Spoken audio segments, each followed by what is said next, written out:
Go ahead and push play.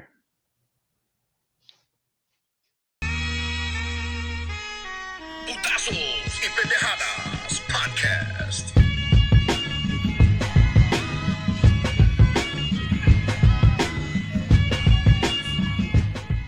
Kenshiro Teraji served up a plate of putazos for Canizales in a close one, man.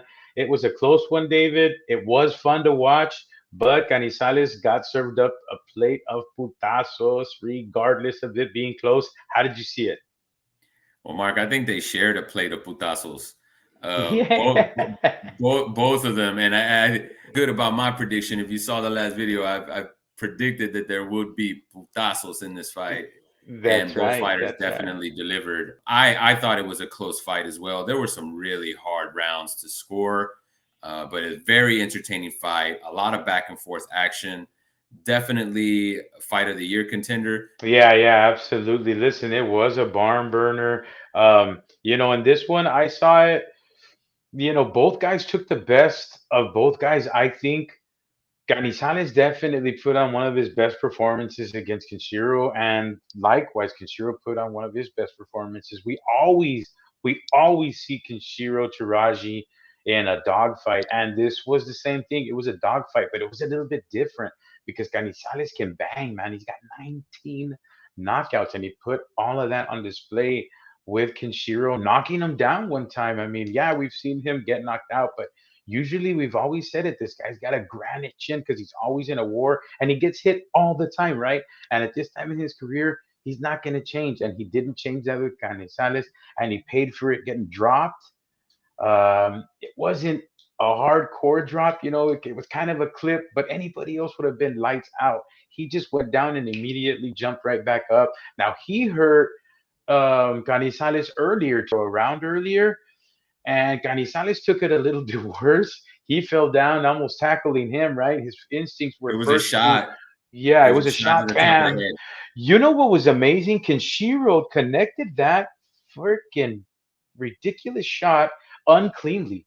And look at It landed the, pretty hard. the, It hit him right on the like above the well, the temple. thing of what I'm saying is when he launches his blow, he gets hit by a blow coming from Also, Canizales yeah. and lands his blow after getting hit.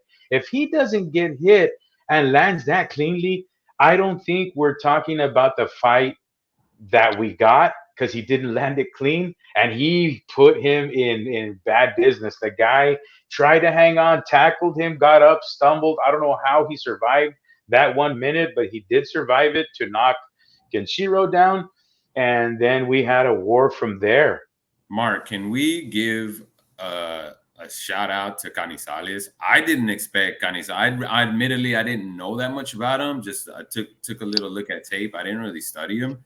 This guy can fight. He's a really good fighter. He's strong. The thing that impressed me the most about him, I think, he was as strong at the end of the fight as he was at the beginning.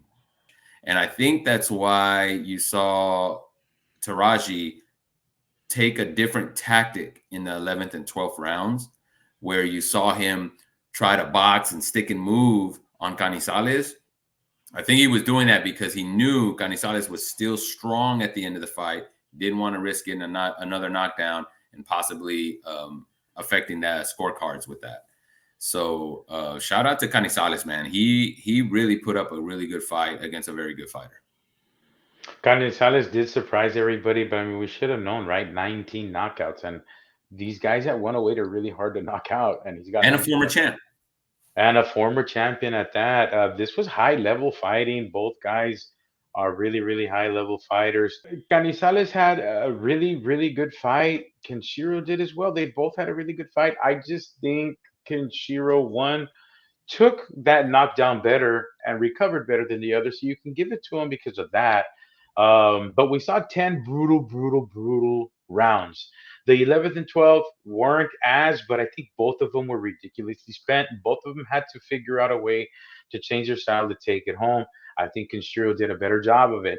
He used his jab, of evading, when Canizales would strike, and Canizales saved his power because he was spent as well and just thought, I can come in with a barrage late and see if I can get him. It was working in the ninth, it was working in the 10th, and all those little middle rounds where he was getting rounds in the bag there.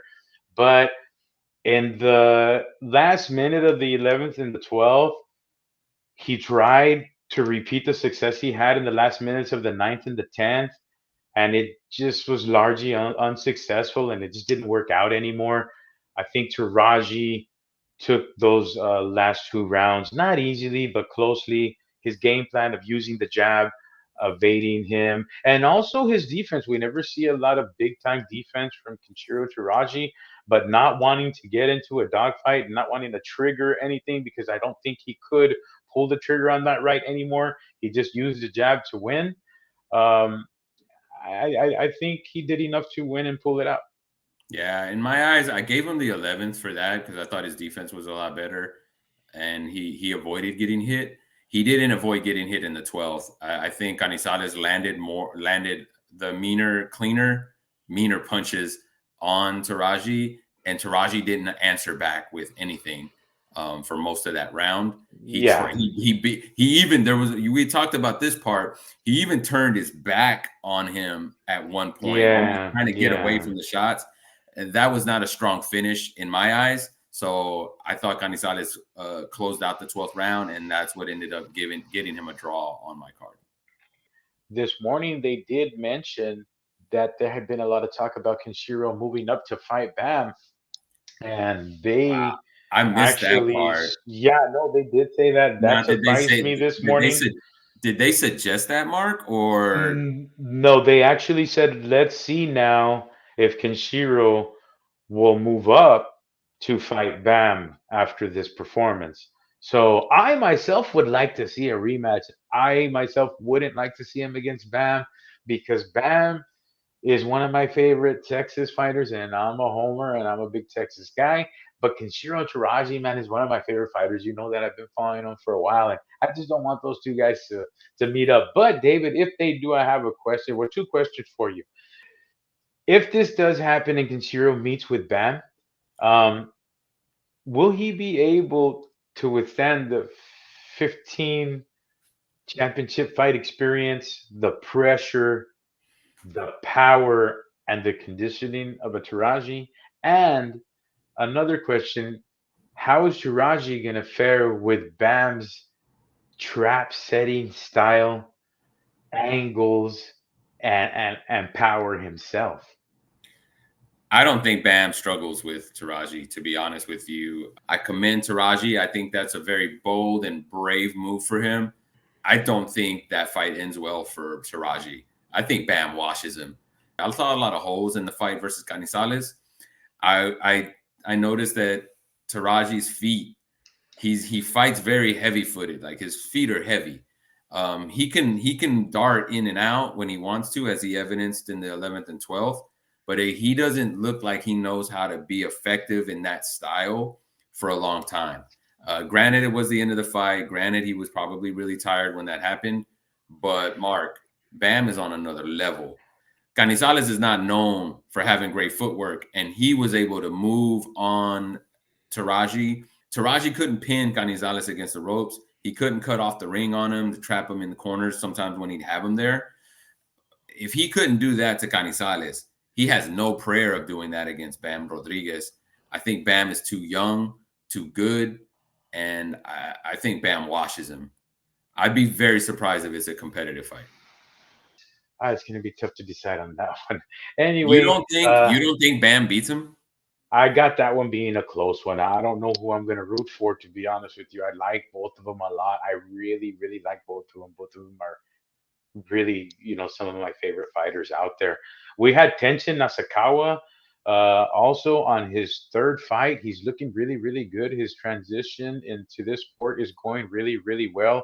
He is an absolute showman, dancing in the ring. Today he was spotless. He was in a zone against a really, really good fighter, Paco Robles, Nacho Berenstein's fighter. But he stopped him in the third. Paco Robles didn't come out due to injury. I personally think he just called it quits because of how good Tenshin Nasukawa was looking on the situation with Nacho Berenstein. Apparently, he was sick over this week and didn't make the fight. He ended up staying in the locker room. I don't know what's going on with Nacho Bedingstein, but he was able to make the trip. And now this is concerning that he didn't make it out to the corner in a big fight for Paco Robles. I hope everything's okay with Nacho. Yeah, get well soon, Nacho. And that's it, man. Kenshiro Teraji, good fighter, and hopefully we see this one again. Thank you guys for joining us once again. Please subscribe, comment, and like. We love your comments. Keep them coming. Good, bad, keep them coming, guys. Thank you.